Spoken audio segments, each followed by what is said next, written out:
Ça fait maintenant près de 2 ans que les feux de forêt historiques ont frappé notre région. On s'en souvient très bien. Et à Sainte-Terre, on continue de mettre des efforts pour protéger le territoire. Donc, Alexis, la ville aménage présentement une nouvelle zone de tranchée coupe-feu. Oui, Kémilia, c'est dans le but de protéger le secteur résidentiel. Sainte-Terre va mettre toutes les chances de son côté pour limiter la propagation d'éventuels feux de forêt.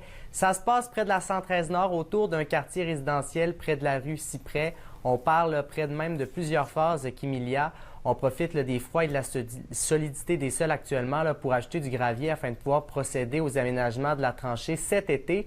Donc, il va y avoir des travaux techniques cet été et par la suite, on va embarquer dans l'entretien et l'aménagement. Là-dessus, on écoute le directeur général adjoint de la ville de Sainte-Terre. Ce qu'on fait, c'est qu'on a commencé par enlever la neige et geler la surface pour faire un accès. Vous voyez, présentement, on est en train de mettre du gravier pour justement donner un accès pour le 12 mois par année, pour être capable de venir finaliser nos travaux des coupes-feux. Fait que on s'en vient, puis on va en gelant, mais on s'en vient, puis on est capable de transporter avec des camions. Il faut quand même réaménager ce banc de coupe-feu-là. Fait qu'on va faire une plantation d'arbres aussi avec des feuillus pour garder un genre de protection ou d'intimité aux résidents là, qui longent la rue des Cyprès. Donc, il y a les travaux dont vous venez de nous parler, mais la municipalité n'exclut pas aussi la possibilité d'en ajouter à d'autres endroits. Oui, il va y en avoir d'autres. Maintenant, quand, ça reste à déterminer. Cependant, on tenait à faire les travaux dans le secteur 113 Nord en priorité, car c'est à cet endroit qu'il y avait un sentiment d'urgence.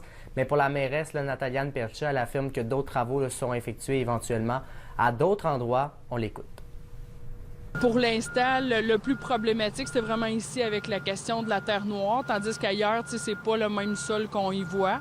Donc, moins d'urgence, mais c'est certain que oui, il va y avoir des travaux éventuellement dans d'autres secteurs. Oui, on a d'autres tronçons qu'on va travailler. Oui, il faut aussi rendre une intimité aux gens qui longent les coups-feux pour leur donner un peu la tranquillité puis de l'aménagement de courants d'air.